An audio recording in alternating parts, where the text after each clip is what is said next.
Welcome to the story.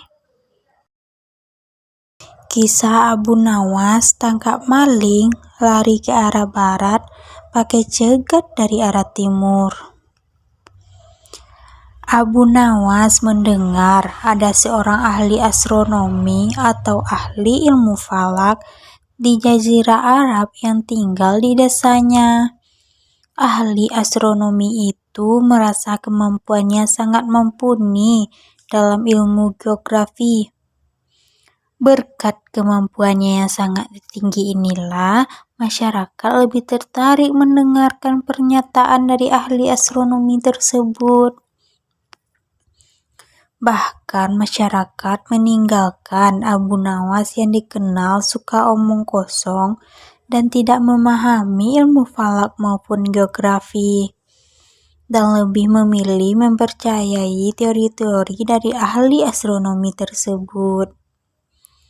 Salah satu teori dari ahli astronomi yang membuat masyarakat terkesima yaitu bumi berbentuk bulat seperti bola.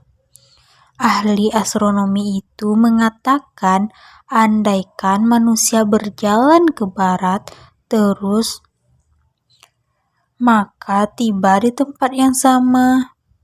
Sampai pada suatu hari, ahli astronomi tersebut baru saja kehilangan barangnya. Seorang maling telah mencurinya. Di saat yang sama, Abu Nawas sedang melintas di daerah rumahnya. Ahli astronomi itu lantas berteriak dan meminta tolong kepada Abu Nawas. Dengan terengah-engah, ahli astronomi itu berkata, "Hei Abu Nawas, tolonglah aku. Aku baru saja kehilangan barang. Maling baru saja mencuri barangku. Tolong bantu aku kejar malingnya." Abu Nawas bertanya kepada ahli astronomi tersebut, "Lari kemana malingnya?" Sang ahli astronomi pun menjawab, "Malingnya lari ke arah barat." Mendengar hal itu, Abu Nawas segera lari ke arah timur. Melihat hal tersebut, ahli astronomi tersebut merasa jengkel. "Aku sudah bilang kalau malingnya lari ke arah barat. Kok kau larinya ke timur?" Abu Nawas pun menjawab, "Suatu saat akan sampai juga." Timpal Abu Nawas menirukan perkataan ahli astronomi tersebut beberapa waktu lalu. Wallahu a'lam bishawab. Kisah Abu Nawas ambil mahkota di surga bikin raja bengong. Abu Nawas mendapat tantangan dari baginda raja dengan hal-hal yang mustahil dilakukan. Tapi bagi sosok humoris dan cerdas itu, semua selalu bisa diselesaikan. Ini makin membuat raja penasaran dan terus mengujinya.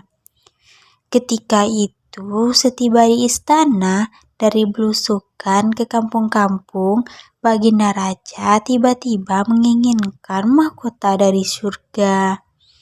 Ia pun menantang Abu Nawas untuk mengambilnya.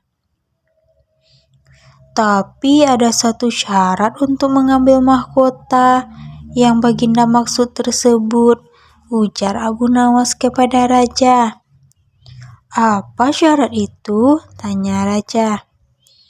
"Baginda harus menyediakan pintu agar hamba bisa memasukinya," tutur Abu Nawas. "Pintu apa itu?" tanya raja belum mengerti. "Pintu alam akhirat Paduka," jawab Abu Nawas. "Apa itu?" tanya raja ingin tahu. "Kiamat, wahai baginda yang mulia," jelas Abu Nawas. Baginda raja pun terdiam, tetapi Abu Nawas melanjutkan, "Karena masing-masing alam mempunyai pintu. Pintu alam dunia adalah liang peranakan ibu. Pintu alam barzah adalah kematian, dan pintu alam akhirat adalah kiamat. Masihkah Baginda menginginkan mahkota dari surga? Abu Nawas kembali bertanya. Raja tidak menjawab. Akhirnya Abu Nawas undur diri dari istana. Wallahu a'lam bishawab.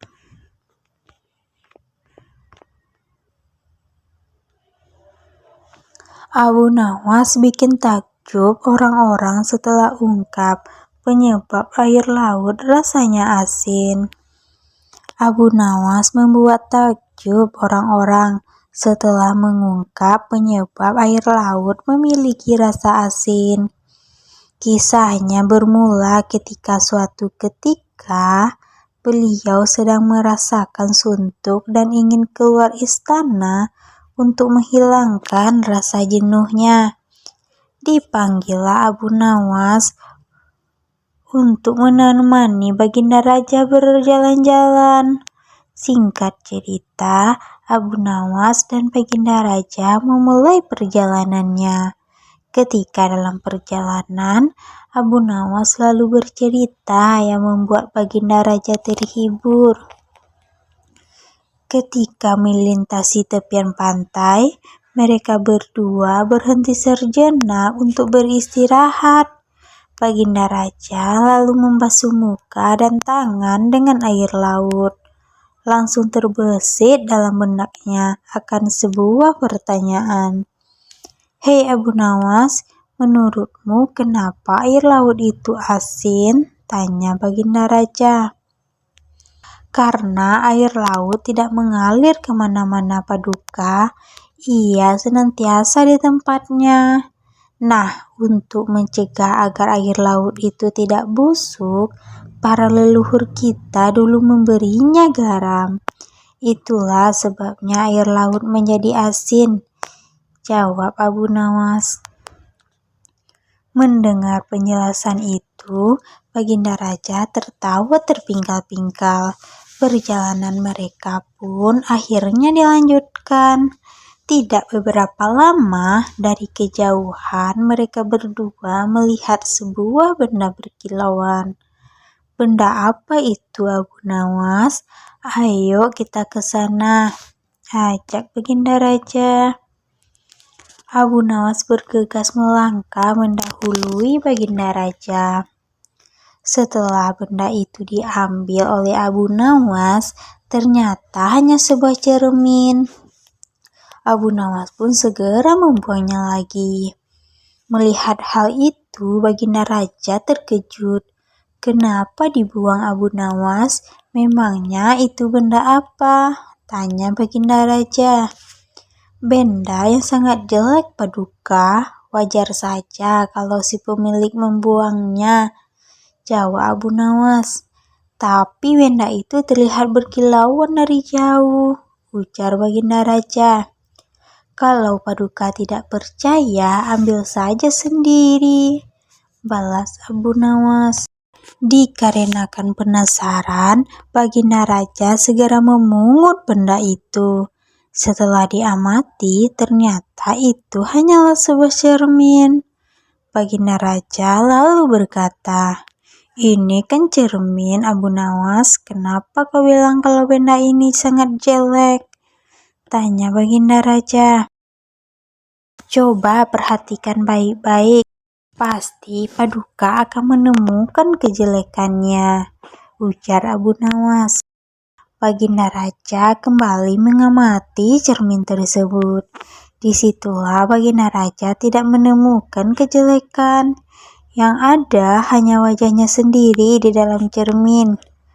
Nah, itu sudah tampak jeleknya. Ayo lekas dibuang saja bendanya Paduka, ucap Abu Nawas. Paduka Raja mulai memahami maksud Abu Nawas.